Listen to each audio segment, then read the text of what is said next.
안녕하세요. 최근 기가 막힌 경험을 한 남자입니다.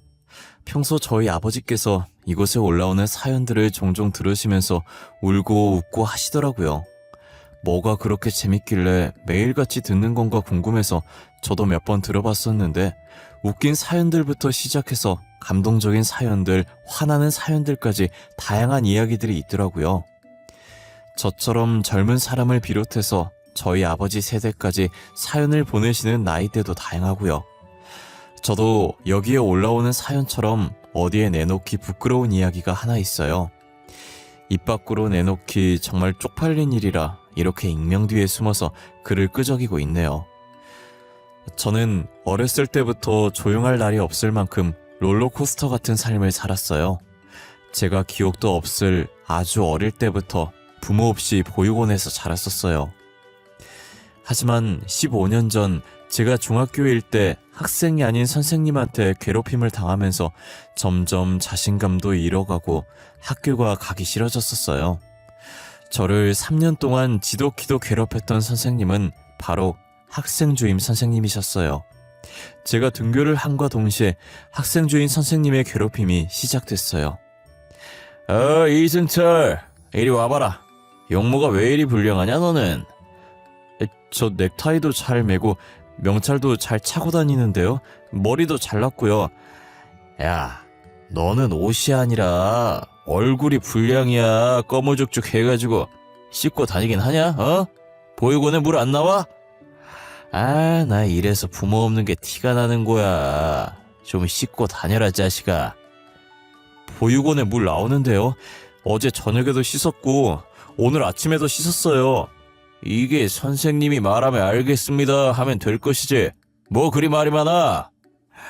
너 보고 있으면 속이 답답하다. 아유, 야, 그냥 교실로 들어가라. 학생주임 선생님은 이런 식으로 밑도 끝도 없이 보육원에서 지낸다고 무시를 하셨어요. 그리고 학교에서 물건을 잃어버리는 일이 생기면 저부터 의심하기 바쁘셨어요. 저희 반에 한 명이 학급비를 잃어버렸다고 울고 불고 난리도 아니었어요. 지나가던 학생주임 선생님께서 애우는 소리를 듣고 저희 반으로 들어오더라고요. 자, 동작 그만. 다 자리에 앉아 빨리. 학급비를 잃어버렸다고? 도둑 맞은 거야? 어디에 놔뒀었는데? 가방이나 서랍장 잘 찾아본 거 맞아? 제가 분명히 집에서 나올 때 학급비를 가방 안에 넣고 왔는데 지금 찾아보니까 없어요. 야, 누구야? 누가 친구 학급비 훔쳤어? 이승철, 너 아냐? 선생님, 저 아니에요. 왜 저부터 의심하고 그러세요? 저는 제 자리 근처에도 안 갔어요. 화장실 갈 때 말고 일어난 적도 없는데 제가 어떻게 돈을 훔쳐요? 여기서 너 말고 이런 짓 할 애들이 어딨어? 부모님들한테 다 용돈 받을 텐데 여기서 돈 없는 애 너밖에 없잖아. 매점 가고 싶어서 훔친 거 아니야? 하여튼 부모 없는 애들은 이래서 안 돼. 저 아니라니까요? 저 진짜 아니에요. 제 가방 뒤져보세요. 저 진짜 아니니까요. 학생주임 선생님은 가방 뒤져보라는 제 말에 제자리로 와서 가방을 뒤집어 올리더니 제 책상 위로 가방을 털더라고요. 제 가방에 있던 짐들이 모두 책상으로 떨어진 그때 다른 반 애가 문을 열고 들어오더니 흰 봉투를 학급비 잃어버린 애한테 건네는 거예요. 야, 너가 방금 빌려준 책에 이거 있더라. 학급비라고 적혀있던데 너가 찾고 있을까봐 발견하자마자 왔어. 중요한 건데 잘 좀 챙겨라. 이게 왜 거기 있지? 아, 맞다. 내가 그냥 가방에 넣으면 구겨질까봐 교과서 안에 넣었었는데 깜빡했네. 진짜 고마워. 안 그래도 찾고 있었거든. 다른 반 친구와 학급비 잃어버린 친구의 대화에 다른 아이들이 일제히 저를 불쌍하다는 듯이 쳐다봤고 학생주임 선생님은 제게 미안하다는 말도 없이 찾아서 다행이라면서 반을 나가더라고요. 자신의 실수로 이런 사단이 벌어졌는데 그 친구는 제게 미안하다는 말도 하지 않았어요. 그게 당연한 일이었고 이미 너무 익숙해서 묵묵히 가방에 제 물건들을 다시 담았어요. 저는 선생님의 무시로 인해 학교 친구들에게까지도 무시를 당하고 있었거든요. 선생님이든 친구들에게든 무시당하고 따돌림을 당하면서 30년 같은 3년을 보냈어요. 중학교 졸업하면서 다시는 학생주인 선생님을 보지 않아도 된다는 생각에 너무 좋았어요. 고등학교도 일부러 중학교랑 최대한 멀리 떨어진 곳에 갔어요. 저를 아는 사람이 아무도 없는 고등학교에서 새 출발을 했어요. 친구도 새로 사귀면서 즐거운 학창 시절을 보내고 있을 때였어요. 여느 때처럼 학교에 가서 수업을 듣고 하교를 했는데 보육원 앞에 고급차가 하나 세워져 있더라고요. 또 한 명의 친구가 입양을 가나 혼잣말을 하면서 보육원에 있는 조그만 운동장 같은 마당을 가로질러 가고 있었는데 누군가 제 쪽으로 달려오더니 저를 껴안는 거예요. 승철아, 잘 지냈어? 우리 아들 너무 보고 싶었어. 엄마가 너무 늦었지? 늦게 와서 미안해. 엄마요? 진짜 엄마예요? 저희 엄마 맞아요? 왜 이제 왔어요? 저 왜 보육원에 버린 거예요? 왜 그린 거예요, 왜? 엄마가 미안해. 엄마도 잃어버린 줄 알았다가 얼마 전에 너가 여기 있다는 걸 알았어. 우리가 형편이 좋지 못했거든. 그래서 할머니가 우리 힘들까봐 보육원에 널 맡기셨던 것 같아. 할머니께서 죽기 전에 너가 여기 있을 거라고 말해주더라고. 승철아, 우리가 정말 미안해. 더 일찍 찾아왔어야 했는데 이제야 찾아와서 너무 미안해. 날마다 부모님을 원망했어요. 왜 나를 여기에 버렸을까? 왜 나를 데리러 오지 않으실까? 그래도 지금이라도 와주셨으니 됐어요. 저를 다시 찾아주셔서 감사해요. 알고 보니 아직 걸음마도 떼지 못한 저를 보육원에 버리신 건 친할머니셨어요. 당시 부모님은 찢어지게 가난했었는데 저까지 보살필 돈이 없으셨던 거예요. 그래서 친할머니께서 잃어버렸다고 거짓말치고 저를 보육원 앞에 놓고 가신 거죠. 지금은 사업으로 성공을 해서 집안 형편이 좋아졌고 할머니께서 유언으로 제가 있는 곳을 알려줘서 장례식 마치자마자 바로 달려왔다고 하시더라고요. 저는 할머니께서 저를 버렸다는 걸 둘째치고 다시 부모님께서 저를 찾아왔다는 기쁨에 눈물이 났어요. 그동안 부모님 없다고 무시받으며 살았었는데 더 이상 무시받지 않아도 된다는 생각부터 들었거든요. 저희 부모님은 먹고 사느라 바빠서 저 말고 다른 아이를 낳지 않았어요.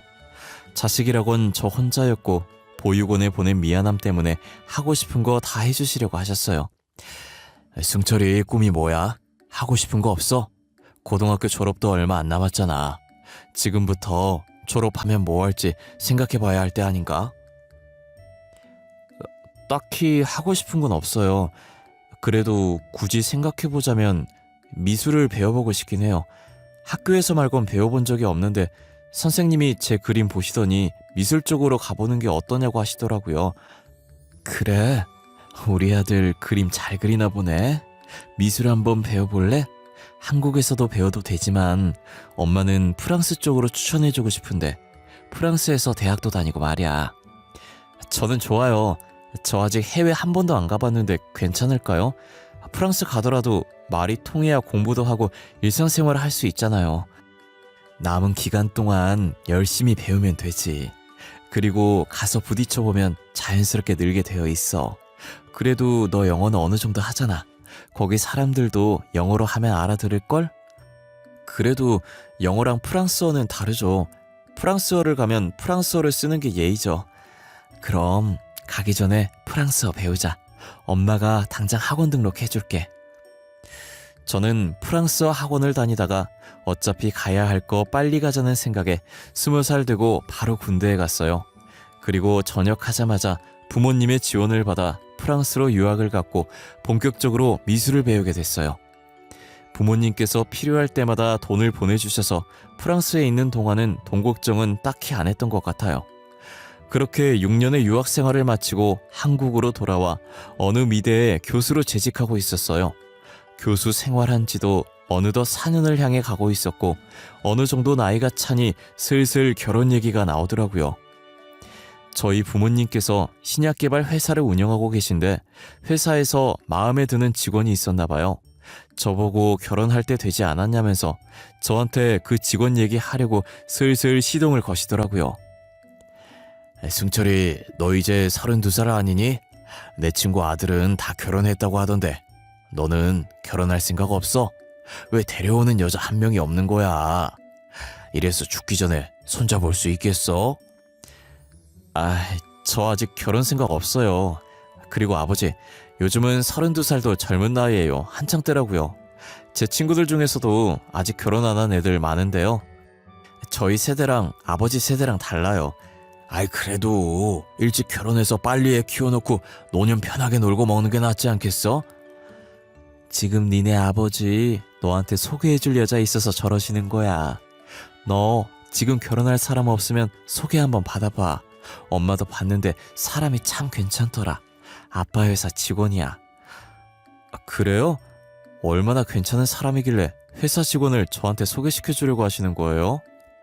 의대 졸업해서 우리 회사 팀장으로 일하고 있는데 일도 열심히 잘하고 능력도 좋아서 초고속 승진한 직원이거든. 우리가 1년 전부터 눈여겨보고 있는 직원인데 한번 만나봐 봐라, 응? 저는 당시 결혼할 생각이 없었는데 부모님 회사에 팀장으로 일하고 있는 직원분을 소개받게 됐어요. 저도 직접 만나보니 저희 부모님이 왜 이렇게까지 며느리로 들이려고 하는지 알겠더라고요. 아무래도 자신이 일하는 회사 대표의 아들을 소개받으니 어색한지 손을 가만히 있지 못했었는데 제가 회사 다닐만 하냐고 하자 눈을 엄청 반짝이는 거예요. 자신의 일에 대해 자부심이 있고 누구보다도 만족하는 사람 같아 보였어요. 그런 열정적인 모습이 너무 의외였고 매력적이더라고요. 역시 부모님도 괜한 사람을 소개시켜주지 않았다고 몇 번 더 만나보기로 했어요. 그러다 연애를 시작하게 됐고 평생을 함께하자며 결혼을 약속하게 되었습니다. 처음 처가에 인사드리러 갔을 때 장인어른이 바빠서 장모님밖에 못 봤었거든요. 그 뒤로도 장인어른을 볼 기회가 없어서 못 보다가 상견례 날 처음 보게 되었어요. 제가 부모님을 모시고 상견례장에 들어섰는데 어렸을 때 저를 괴롭혔던 학생주임 선생님이 아내 옆에 앉아있는 거예요. 저는 놀라서 순간 흠칫했고 장인어른도 저를 알아보고 놀라더라고요. 학생주임 선생님? 선생님이 여기에 왜 계신 거예요? 언제적 학생주임이냐? 나 이제 교감이야. 교감된 지 벌써 5년이 지났다 임마. 근데 너야말로 여긴 어쩐 일이냐? 설마. 에이, 아니지. 너가 우리 딸 신랑 될 사람이야? 그렇긴 한데 설마 선생님이 지 아버지이세요? 그래, 내가 지 아비 되는 사람이다. 아니, 어째 이런 일이 다 있지? 너 부모님 안 계신 거 아니었어? 중학생 땐 보육원에서 지냈었잖아. 선생님이야말로 언제적 얘기를 하시는 거예요. 저 부모님 다시 찾은 지가 언젠데요. 아, 그러냐? 야, 잘 됐네. 진짜 잘 됐다. 축하해. 여기서 이렇게 만나니까 느낌 이상하다, 야. 이제 사위랑 장인들 사이인데 우리 지난 날은 다 잊고 잘 살아보자. 철없는 우리 딸 잘 부탁한다. 비록 저한테 막했던 선생님이었지만 자기 딸은 많이 아끼는 듯 했어요. 솔직히 저를 괴롭혔던 선생님이 제 장인어른이 된다는 게 마음에 안 들긴 했지만 좋은 날 망칠 수 없으니 그냥 넘겼어요. 제가 여자친구랑 결혼하는 거지 장인어른이랑 결혼할 게 아니잖아요. 옛날 일 계속 잡고 있는 것도 속 좁은 사람처럼 보일 것 같아서 아무렇지 않게 대했던 것 같아요. 다행히 상견례는 화기애애한 분위기로 끝이 났고 결혼 준비도 속전속결로 진행됐어요. 제가 분가를 해서 살기도 했고 장인어른 학교가 지방에 있어서 주말에만 서울로 올라오셔서 마주칠 일이 잘 없다는 게 그나마 다행이었어요. 저는 이대로 가족 행사 때 말곤 장인어른을 볼 일이 없을 줄 알았어요. 하지만 결혼을 하고 몇 달 뒤 장인어른이 교수실에 찾아와서 제게 여자를 소개시켜주는 거예요. 그것도 아내에게 절대 말하지 말라고 하면서 말이에요. 이서방, 바쁜가? 내가 자네한테 소개시켜줄 사람이 있는데 말이야. 다름이 아니라 애가 우리 친척 조카인데 미술이 배우고 싶다더라고. 믿을 사람이 자네밖에 없어서 이렇게 찾아오게 됐어. 미술이요? 나이가 어떻게 되는데요? 학원에 보내도 되지 않아요? 가정 형편이 좋지 못해서 학원에 보내질 못해. 그래서 염치 없지만 자네한테 부탁하러 왔어. 너가 능력도 있고 하니까 미술 좀 가르쳐줬으면 하는데 이제 곧 대학생이고 이서방 학교 다닐 예정이더라고. 아, 저희 학교 학생 되는 거예요? 원래 교수가 학생을 따로 불러서 가르쳐주는 건 안 되는데 괜한 오해 살 수도 있고요. 입학하고 제가 담당 교수가 되면 그땐 도움을 드릴 수도 있긴 해요. 그런 방법밖에 없는 거야? 가족이라도 안 되는 거야? 예, 죄송해요. 저도 위험을 감수하면서까지 가르쳐주는 건 아닌 것 같아요. 일단 입학하고 제가 담당 교수로 배정되면 그때 조언도 해주고 많이 챙겨주도록 할게요. 그래? 고마워. 그리고 내가 조카 데리고 자네한테 왔다는 건 우리 딸한테 비밀이다. 바쁜 사람 붙잡아둬서 미안하고 추석 때 얼굴 보자. 나는 간다. 처음엔 저도 어찌할 방법이 없어서 장인어른과 장인어른의 조카를 돌려보냈어요. 아무리 가족이라고 해도 엄연히 저와는 모르는 사이인데 괜히 부탁 들어줬다가 제 교사 생활을 망칠 수 없잖아요. 그래도 다행이라고 해야 할지 입학하고 나서 보니 제가 조카의 담당 교수가 되었더라고요. 그래서 제가 가르쳐줄 수 있는 선에서 아낌없이 가르쳐줬어요. 어쩌다 보니 교수와 학생이 아닌 친척 사이로 사석에서 밥도 먹고 커피도 마시게 됐어요. 아무래도 공통 관심사가 미술이다 보니 저희의 대화는 보통 미술 얘기가 주였고 제가 직업병인 건지 계속 조카의 그림에 피드백을 해주고 있더라고요. 저는 다른 화가들의 전시회를 다니다 보면 대충 감이 온다고 전시회 가는 것을 추천해줬어요. 그 말을 하고 며칠 뒤 조카가 교수실에 들어와서 티켓 2장을 제게 내밀더라고요. 무슨 티켓인가 싶어서 받아들고 확인해보니 전시회 티켓인 거예요. 전시회 티켓? 이걸 왜 나한테 줘? 내가 전시회 다니면 좋다고 해서 예매한 거야? 잘했어. 친구들이랑 전시회 보다 보면 앞으로 어떻게 해야 할지 감이 올 거야. 아니요, 저 교수님이랑 보려고요. 교수님도 모든 화가의 그림을 다 보진 않았을 거 아니에요. 저분 그림 보신 적 있으세요? 없으시죠? 그러니까 저랑 같이 보러 가요. 이분 그림 본 적 없긴 하지. 그래 뭐 나도 요즘 새로운 그림법 연구하려는데 잘 됐네. 요즘 트렌드는 어떤지도 좀 확인할 겸 같이 가자. 전시회 몇 년 만에 보는 건지 모르겠네. 저는 조카가 준 티켓을 받아들고 같이 전시회장으로 향했어요. 5년 만에 전시회에 가봤는데 확실히 트렌드가 많이 바뀌어 있더라고요. 저는 정말 전시회 가서 딴 생각 안 하고 어떤 기법으로 그림을 그려볼까 하는 생각만 했던 것 같아요. 그날도 조카랑 그림 얘기만 엄청나게 한 것 같아요. 그렇게 전시회를 다 보고 집으로 돌아오니 아내가 씩씩거리면서 제 쪽으로 오더라고요. 그러더니 손에 들고 있는 사진을 제 얼굴에 던지는 거예요. 이 기집애 누구야? 당신 옆에 붙어있는 불려시 같은 애 누구냐고! 아니, 당신이 이 사진을 왜 들고 있어? 표정은 또 왜 그래? 그런 거 아니야. 당신이 생각하는 그런 거 아니야, 진짜. 당신, 나 못 믿어? 떡하니 이렇게 여자랑 다정하게 사진이 찍혔는데 내가 당신을 어떻게 믿어? 괜히 찔려서 이러는 거 보니까 진짜 이 기집애랑 뭐가 있긴 한가 보네. 결혼한 지 얼마나 됐다고 벌써 바람질이야? 당신 이런 사람이었어? 그래? 진짜 아니야. 당신이 오해하고 있는 거야. 절대 바람 같은 거 안 폈어. 나 진짜 맹세할 수 있어. 도대체 어디서 이런 사진을 받은 거야? 내 대학 동기가 전시회 갔다가 네 얼굴 보고 내 남편인 것 같다면서 찍어 보내줬다. 왜? 바른 대로 말해. 안 그럼 이 기집애 상간녀 소송 걸어버릴 거니까. 그리고 당신이랑도 이혼할 거야. 장인어른이 말하지 말라고 했는데. 사실 그 여자 장인어른 먼 친척 조카야. 저번에 장인어른이 나한테 와서 조카가 미술 배우고 싶어 하는데 믿을 사람이 나밖에 없다고 부탁하더라. 무슨 소리야? 말이 되는 소리를 해. 겨우 지어낸 게 우리 아빠 먼 친척 조카냐? 어떻게 장인어른을 파냐? 나 저 얼굴 오늘 처음 봐. 우리 가족 중에 저런 얼굴 없다고. 당신이야말로 무슨 소리 하는 거야.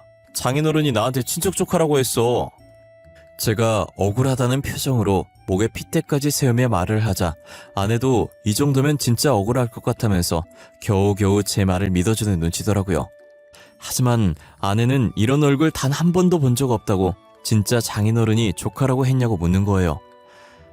진짜 우리 아빠가 이 여자 보고 먼 친척 조카라고 그랬어?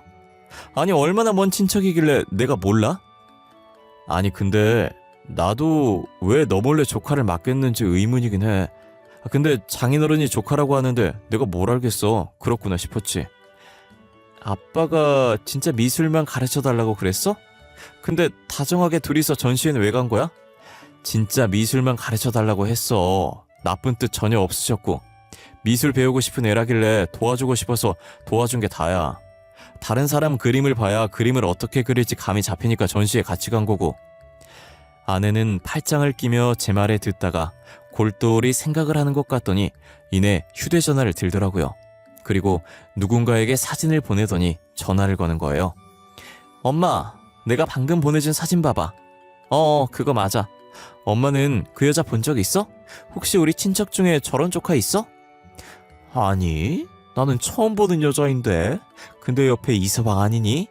이서방이 왜 이 여자랑 같이 있어? 설마 이서방 바람피니? 아니, 그런 거 아니야. 그럼 엄마도 모른다는 거지? 확실히 수상하단 말이야. 아빠가 이서방한테 이 여자를 친척이라고 소개했다던데 엄마가 좀 알아봐 줄 수 있어? 알겠어. 내가 이 여자 누군지 알아보고 나중에 다시 연락 줄게. 아내에 이어 장모님도 그 조카가 누군지 모르겠다고 하시더라고요. 저와 아내는 사진을 보면서 그럼 이 여자는 도대체 누구냐면서 답답해했어요. 그러다 며칠 뒤 그 조카의 정체를 알아내신 건지 장모님께 전화가 왔더라고요. 저희는 같이 들으려고 스피커폰을 바꿔서 듣고 있었어요. 엄마, 알아낸 거라도 있어? 그 여자 도대체 누구야? 아이, 내가 너무 어처구니가 없어가지고 혹시나 몰라서 네 아빠 집에 왔을 때 몰래 지갑 뒤졌거든? 근데 지갑 안에 접어놓은 사진이 있는 거야. 그래서 펼쳐보니 그 여자랑 찍은 가족 사진이더라. 뭐? 가족 사진? 그게 무슨 소리야? 그럼 그 여자랑 아빠가 불륜이라는 거야? 아니, 그 기집애가 네 배다른 동생인가 봐. 내 나이 정도 되어 보이는 여자도 하나 있더라. 그 여자랑 바람났나 보지. 도대체 몇 년이나 우리를 속인 거야? 알고 보니 장인어른은 학교가 지방에 있어서 장모님과 결혼하고 쭉 주말 부부로 지내게 되었는데 서울에 살고 있는 장모님 몰래 지방에서 상간녀와 살면서 두 집 살림을 하고 있었어요. 한마디로 평일엔 상간녀와 있고 주말엔 장모님과 있었던 거예요. 장모님에게도 아내에게도 늘 한결같던 사람이라 아무 의심을 하지 않았던 겁니다. 이때까지 내가 그딴 놈이라 살았다는 게 너무 치욕스러워. 내 인생이 너무 쪽팔려.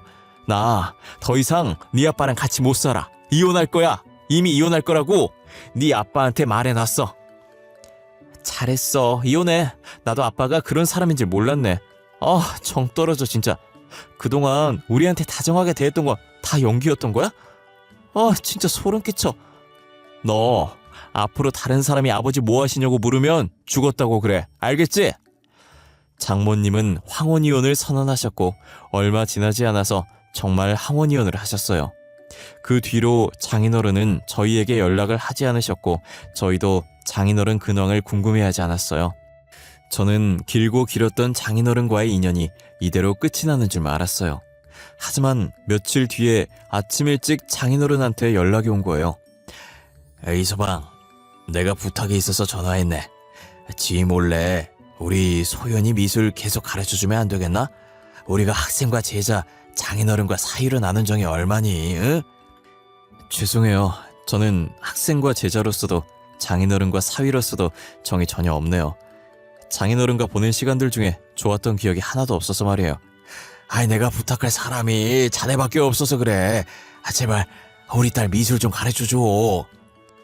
그 부탁 들어드리기 힘들 것 같아요. 아내 몰리면 더더욱이요. 저 다시는 아내한테 오해 살 일 하고 싶지 않아요.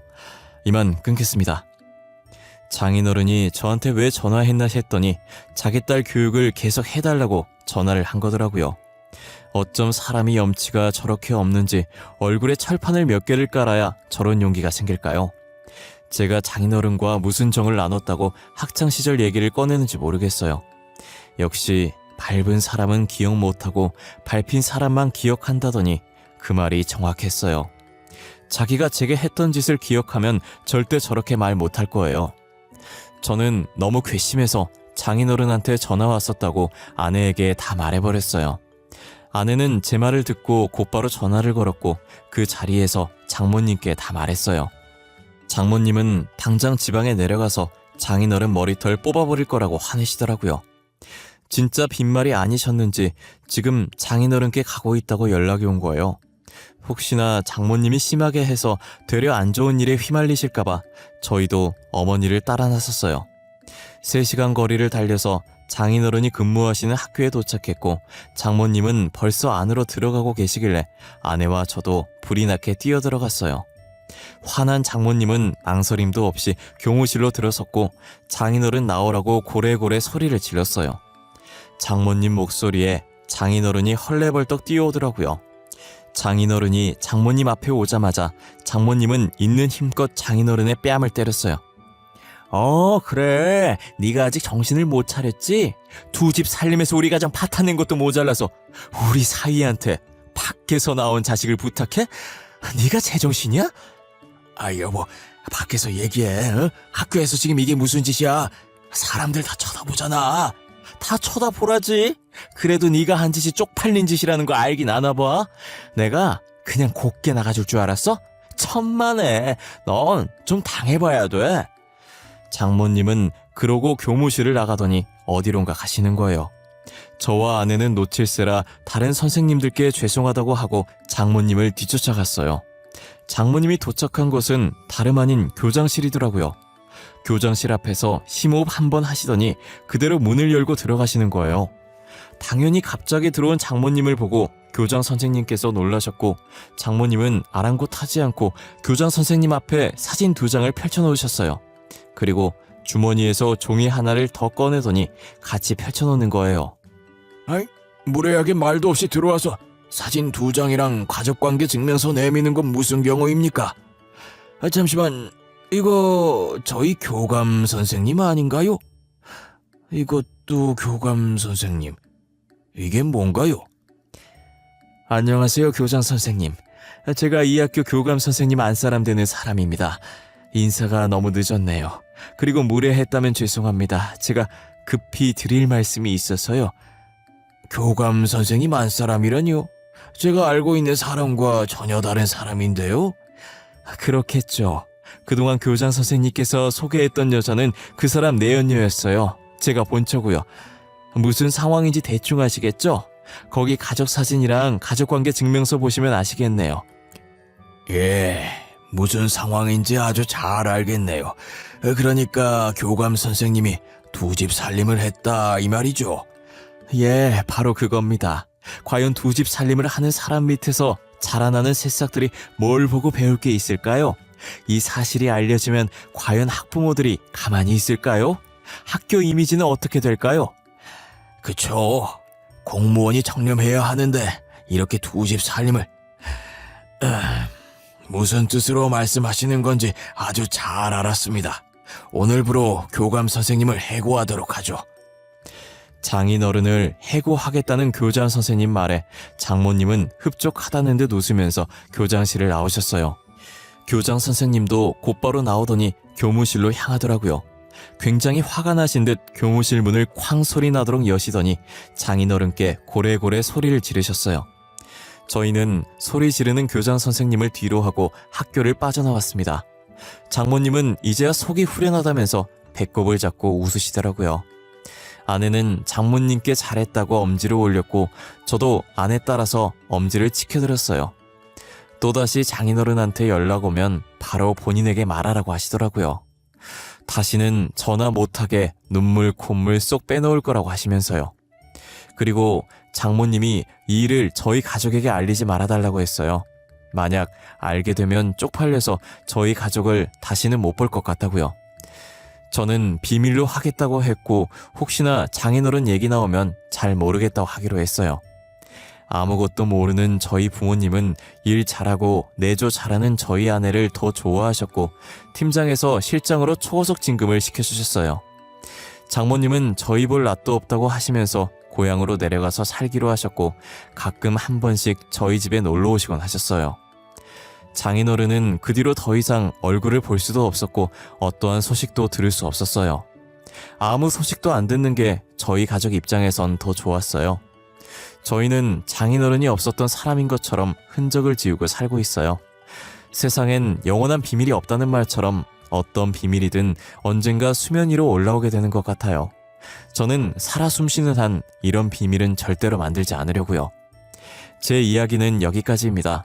지금까지 저의 긴 이야기를 들어주셔서 감사하고 늘 건강하고 가족들과 행복한 시간 보내시길 바래요.